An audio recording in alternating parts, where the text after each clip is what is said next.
ದಕ್ಷಿಣ ಕನ್ನಡ ಲೋಕಸಭಾ ಕ್ಷೇತ್ರದ ಸಂಸದರಾಗಿ 3ನೇ ಬಾರಿಗೆ ಆಯ್ಕೆಗೊಂಡಿರುವ ನಳಿನ್ ಕುಮಾರ್ ಕಟೀಲ್ ಅವರನ್ನು ಅಭಿನಂದಿಸುವ ಹಿನ್ನೆಲೆಯಲ್ಲಿ ಬಂಟ್ವಾಳ ಬಿಜೆಪಿ ಕ್ಷೇತ್ರ ಸಮಿತಿ ವತಿಯಿಂದ ವಿಜಯೋತ್ಸವ ಮೆರವಣಿಗೆ ಬೀಸಿರೋಡು ಬಂಟ್ವಾಳದಲ್ಲಿ ನಡೆಯಿತು.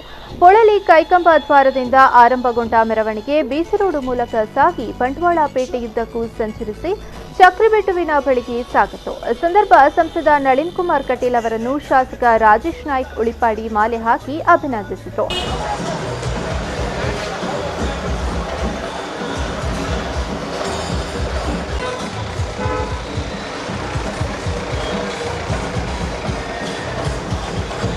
ಮಾಜಿ ಶಾಸಕ ಕೆ ಪದ್ಮನಾಭ್ ಕೊಠಾರಿ, ಬಿಜೆಪಿ ಮುಖಂಡರಾದ K Harikrishna Bantwal, Sulochana GK Bhat, B Devadasa Shetty, Dinesh Amtur, Ramadasa Bantwal, Tungappa Bangera, Ravindra Kambali, Prakash Anchan, Dinesh Bhandari, Govinda ಪ್ರಭು, ಉದಯರಾವ್ ಸಹಿತ ಪಕ್ಷದ ನಾನಾ ಜವಾಬ್ದಾರಿ ಹೊತ್ತ ನಾಯಕರು, ಜಿಲ್ಲಾ ಪಂಚಾಯಿತಿ, ತಾಲೂಕು ಪಂಚಾಯಿತಿ, ಪುರಸಭೆ ಸದಸ್ಯರು ಮೆರವಣಿಗೆಯಲ್ಲಿ ಪಾಲ್ಗೊಂಡರು.